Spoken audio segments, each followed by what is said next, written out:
নমস্কার বন্ধুরা, সবাই কেমন আছো? আশা করি সবাই খুব ভালো আছো। আজকে তোমাদের জন্য আরও একটি নতুন রেসিপি নিয়ে চলে এসেছি। তো দেখো, বাটিতে গরম জল বসিয়ে দিয়েছি। এর মধ্যে সামান্য নুন আর সাদা তেল দিয়ে দেবো।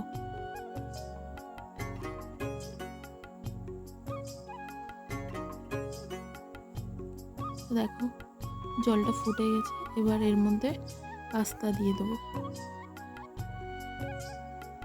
পাস্তাগুলো গরম জলে দিয়ে দিলাম। এবার এটাকে একটু নেড়ে চেড়ে ঢেকে দেব।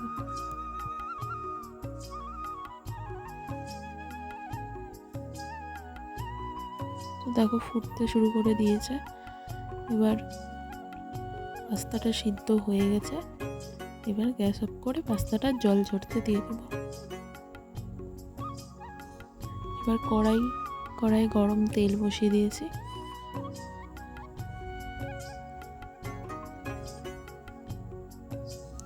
এবার তেলে কাঁচা বাদামগুলো ভেজে নেব। এবার কাঁচা বাদামগুলো ভেজে নেব, ভালো করে নাড়াচাড়া করে ভেজে নেব।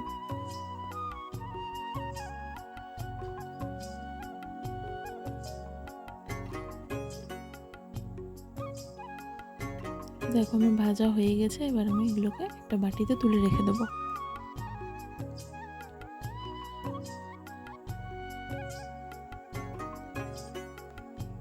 এবার ওই তেলের মধ্যে গোটা শাহি জিরে দিয়ে দেবো আর লঙ্কা চেরা দিয়ে দেবো।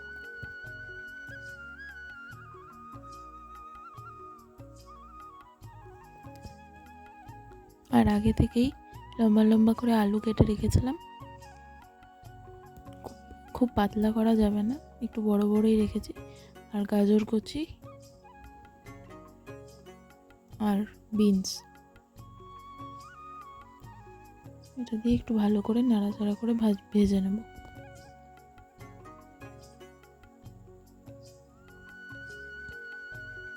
তাতে একটু নুন দিয়ে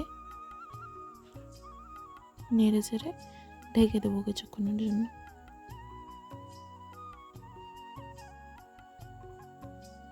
3-4 মিনিট হয়ে যাওয়ার পর এটাকে ঢাকা খুলে নেড়ে চেড়ে ক্যাপসিকাম দিয়ে দেবো, কারণ ক্যাপসিকাম নরম সবজি, এটা একটু পরেই দিতে হবে।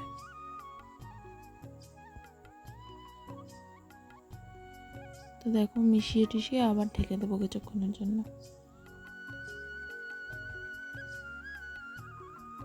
এবার ঢাকা খুলে ভালো করে নাড়াচাড়া করে কিছুক্ষণ ভেজে নেব। দেখে নিচ্ছি সিদ্ধ হয়েছে কিনা। আলুটা ভালোভাবেই সিদ্ধ হয়ে গেছে। এবার এর মধ্যে হলুদ গুঁড়ো দিয়ে দেবো। এবার এটাকে মিশিয়ে নেব।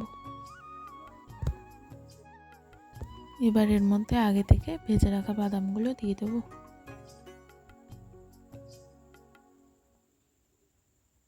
আর একটু লেবুর রস দিয়ে দেবো। আর এর মধ্যে গোলমরিচ গুঁড়ো দিয়ে দেবো।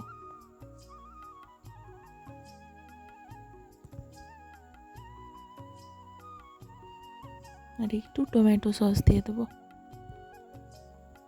দিয়ে ভালো করে এটাকে মেশাবো।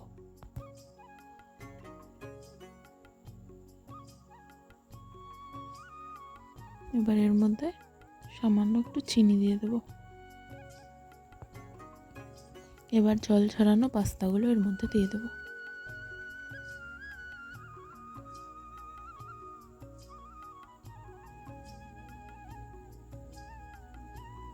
এবার এটাকে ভালো করে ভাজাগুলোর সাথে মিশিয়ে নেড়ে চেড়ে পাস্তাগুলোকে ভেজে নেব।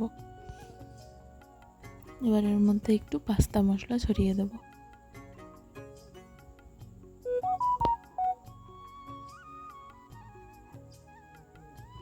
এবার এটাকে ভালো করে ভেজে নিচ্ছি।